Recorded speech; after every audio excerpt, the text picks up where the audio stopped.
से इस्लाम के शायद क्योंकि यहाँ पे मौजूद तमाम उस्ताद कराम जो हैं उनसे ज़्यादा और जो यहाँ पे जितना एज ग्रुप मेरे जो एज के यहाँ पे फेलोज़ हैं मे बी जो मेरी बातें हों उसकी रेलेवेंस उनको शायद ज़्यादा मिले। तो what I would like to talk about is the role of Islam in the contemporary society in relationship to Sufism, especially and the role of Sufism in today's society, and historically speaking, how the political philosophy and the Sufi philosophy has played a very crucial role in formulating a very civic society that we know as Islamicate, that we know as Islamic Empire, which we have historically seen breached and rekindled the light of the philosophers. Those philosophers who basically founded the very notion of existence and reality, and how Muslim society and the Muslim philosophers, especially during the formulative period, which is 7th century onwards, throughout the 10th and 12th century, जो जितना काम हुआ, जितना rekindle किया गया उस एक divine wisdom को जो हमारे प्रॉफिट मोहम्मद सल्लल्लाहु अलैहि वसल्लम इस दुनिया में लेके आए, उस पर जितना काम हुआ, भले ही वो थियोलॉजिकल फाउंडेशन से हुआ या वो फिलोसॉफिकल एस्पेक्ट से हुआ, लेकिन हमारे बहुत सारे जो प्रोमिनेंट नाम हैं जो सूफिया कराम गुजरे हैं इस 6वीं सदी के 7वीं सदी के बाद से 10वीं सदी में जो काम हुए, वो I think the most important role there was the foundation of Nizamiya, when madrasas became very institutionalized in Baghdad especially, and how the Islamic education and the wisdom basically took this very formal shape. यहाँ पे मैं थोड़ा सा इस चीज़ को explain करने के लिए ये बात करूँगा कि हमें वैसे कन्वेंशनल तौर पे बड़ा लगता है जी कि दीनी और दुनियावी तालीम में बड़ा कोई फ़र्क है। दीनी तालीम को यहाँ पे लोग देखते हैं और दुनियावी को यहाँ देखते हैं। एक बहुत बड़ा एक सेपरेशन एक मॉडर्न वर्ल्ड के अंदर एक मिसकंसेप्शन है जो हमें नज़र आता है। I'd like to comment on that कि दीनी तालीम को जो दीनी तालीम है वो हर तरह की विजडम को इनकैप्सुलेट करती है। दीनी तालीम से बाहर नहीं है दुनियावी तालीम। तो मैं आपको एग्जांपल उस दौर की जो एक गोल्डन एरा इस्लाम का गुजरा उसकी क्यों दे रहा हूँ कि उस दीनी तालीम को हर तरह से इनकैप्सुलेट किया है उन्हीं दीनी मदारिस ने। वही फिलोसोफर्स थे, वही टीचर्स थे, वही ग्रेट स्कॉलर्स थे जिन्होंने एक डिवाइन विजडम को हर तरह की तालीमात के साथ जोड़ा, मुंसलिक किया खुद को भी, और बड़े एक प्रोफाउंड तरीके से जो है कि इस्लाम की जो नॉलेज है उसको उन्होंने ट्रांसफ़र किया। और ये वही नॉलेज है जिसकी बेस पे आज मॉडर्न वर्ल्ड के अंदर यूरोप जैसे और वेस्ट जैसे जो बड़ी नेशंस हैं जो आज इस्लामोफोबिया जिन लोगों ने हमारे लिए क्रिएट किया है, और ये जो इतने बड़े बड़े नोशंस हैं फ्रीडम के, लिबर्टी के, डेमोक्रेसी के, ह्यूमनिज्म के, ये हमारी सिविक सोसाइटी से आए हैं। ये वही सारे नोशंस हैं, ये वही सारी फाउंडेशनल जो एक नॉलेज है जो एक किसी भी सिविल सोसाइटी की, आज ये जो लोग इस चीज़ पे फख्र करते हैं, और एक जो ईस्टर्न वर्ल्ड जो ओरिएंटल वर्ल्ड है जिनका एक लेंस है ओरिएंटल, एक देखने का इनका खास तरीका है मुस्लिम उम्मा को, ठीक है, ये इनको जो चीज़ें मिली हैं ये वही उसी दौर से गुजर के उन्हीं मुसलमानों की और उन्हीं एक फिलोसोफर्स की ये सारी जो है कि कंट्रीब्यूशन है, which has basically given the very foundations of today's modern world. और when talking about today's modern world, I'd like to add something to it कि जो emergence है ना modernity की, modernity एक फेज है, modernity एक 16वीं सदी के बाद का जो फेज है, डिक्लाइन हुआ जब ऑटोमन एम्पायर का जो खिलाफत उस्मानिया है उसका जब डिक्लाइन आया, इकोनॉमिकल वॉरफेयर एक मसला था, वो एक जो है कि एक वर्ल्डली किस्म का आप समझ कह सकते हैं कि जब यूरोप का कॉलोनियल राइज आया तो वो ऑटोमन एम्पायर जो है डिक्लाइन कर गई। उसके बाद से रेनेसांस का पीरियड आया यूरोप के अंदर, जिसमें इन्होंने उन्हीं सब नोशंस को दोबारा से रिवाइव करने की कोशिश की। उस फेज का इम्पैक्ट जो है जो मुस्लिम सोसाइटीज पे, वो बहुत क्रूशल रहा है हमारी आज की कंडीशन पे, हमारी आज की जो एक सब्सटेंशियल किस्म का जो हमारा अभी इस टाइम पे जो रोल है today in today society. I think उसमें जो मोडालिटी का जो इम्पैक्ट है,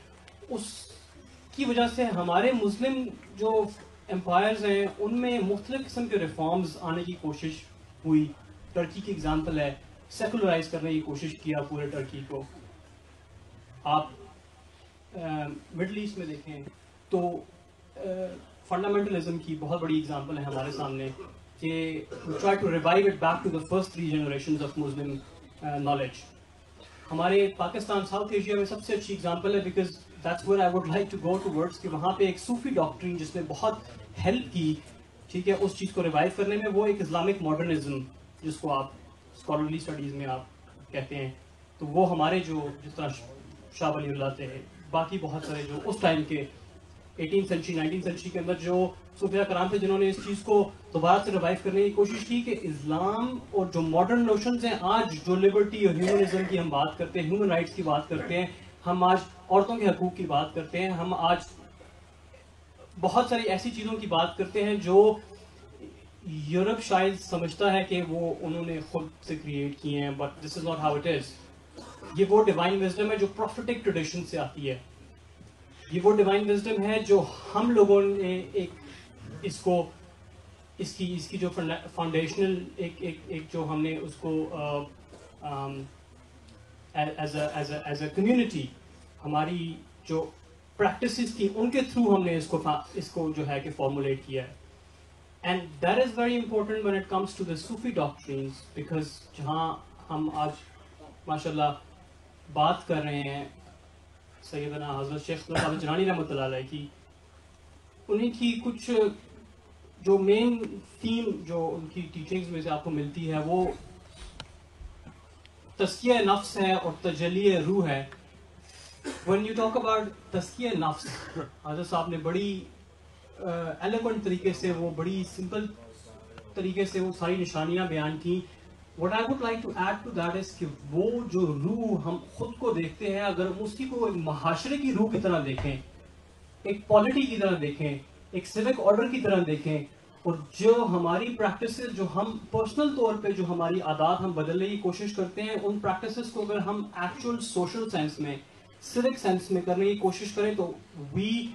could revive our very Islamic sense of life, which is very much civic, which is very much based on all those great narratives, जिन narratives पे आज इंसानियत की बात होती है, जिन narratives पे आज जो है कि liberty और freedom की बात होती है। and Muslims are seen as the barbarians of East, जो इस्लामोफोबिया का rise है इस टाइम यूरोप पे, वो इन वजूहात की है, because we haven't owned the notions that we formulated at some point. And I think Sufism plays a very central role to that, कि अगर आप खुद की रूह को जो एक ज़ाती तौर पे इंडिविजुअल सोल है, अगर if you try to look at that as a soul of the society, so the same implication is on that. A very profound philosopher from Islamic history is Ibn Arabi, and his central notion was the unity of being. और modern world के अंदर मुझे एक, क्योंकि globalisation है, communication है, इतना ज़्यादा एक आप देखते हैं कि एक सिस्टम बन चुका है कि उस यूनिटी ऑफ बीइंग की मैनिफेस्टेशन आज मॉडर्न वर्ल्ड के अंदर ज़्यादा है। अगर हम चाहें as a community, as an ummah, we can manifest that unity of being, वो जो एक वहदत का जो एक फलसफा है, अगर उसको हम मैनिफेस्ट करने की कोशिश करें, it's more possible in the modern world, क्योंकि हम कम्युनिकेट कर सकते हैं, हम लोगों को बता सकते हैं, हम एक जगह पे आ सकते हैं। We can actually manifest that in our own selves and in our societies,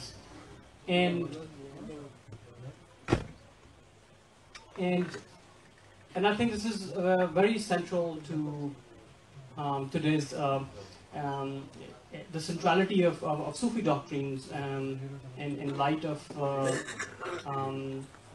the modern situation or the circumstances that we face as a Muslim community and a Muslim ummah when it comes to Islamic education, when it comes to the knowledge that the prophetic knowledge, the prophetic wisdom, उसको किस तरह से modern जो elements हैं वो उसको restrict करने की कोशिश करते हैं,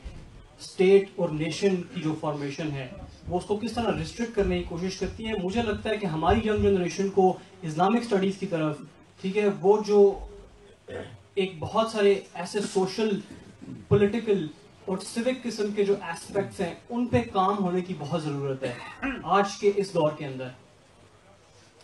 in line with all the teachings of our great masters and the greatest master of all, our Prophet Muhammad sallallahu alaihi wasallam. It's very important to keep our modern sensitivities in line with the teachings of our great masters, but also because ilm की हद तो कोई भी नहीं है, और शायद जहाँ पे इल्म की हद ख़त्म होती है वहाँ इश्क की इंतहा शुरू होती है, और वो चीज़ें आपको हज़रत साहब ने बयान की हैं। मेरी तो कोई इतनी औकात नहीं है कि I could talk about these great ideas of love and इश्क, and I think वो तो सोबत की बातें हैं, वो तो एक शायद लज्जत की बातें हैं, until or unless you don't get the taste of that, आप तो वो बात भी नहीं कर सकते शायद, क्योंकि वो लफ्ज़ों की और लैंग्वेज की बात ही नहीं है, transcends the boundaries of language and of human understanding and communication. तो मेरा ये छोटा सा एक पैगाम था जो मैं छोटा एक कॉन्वर्सेशन के अंदर अपनी यंग जनरेशन को, मेरे साथ के जो भाई हैं, it's very important to look at the social, political and civic aspects of our religion in the modern world. अगर हम उनको उस तरह से तरजीह दें, हमने दीनी और दुनियावी तालीम का कोई सेपरेशन नहीं है, कोई हमने उसको इस्लाम के दायरे के अंदर दीनी तालीम को भी हमने जो है कि हमने उसको नॉलेज को देखना है, हमने उस प्रोफेटिक ट्रेडिशंस को देखना है और उसको हम किस तरह मैनिफेस्ट कर सकते हैं आज की मॉडर्न वर्ल्ड के अंदर। एंड बहुत शुक्रिया हज़रत साहब कि उन्होंने हज़रत साहब को इनवाइट किया, हमें इनवाइट किया, यहाँ सारे साथ कराम मौजूद हैं। I am very very grateful to be here and I will just handle it to my respected teacher. MashaAllah. Assalamu alaikum. This is a young man, MashaAllah, speaking about what is required in terms of the education, especially for our youngsters.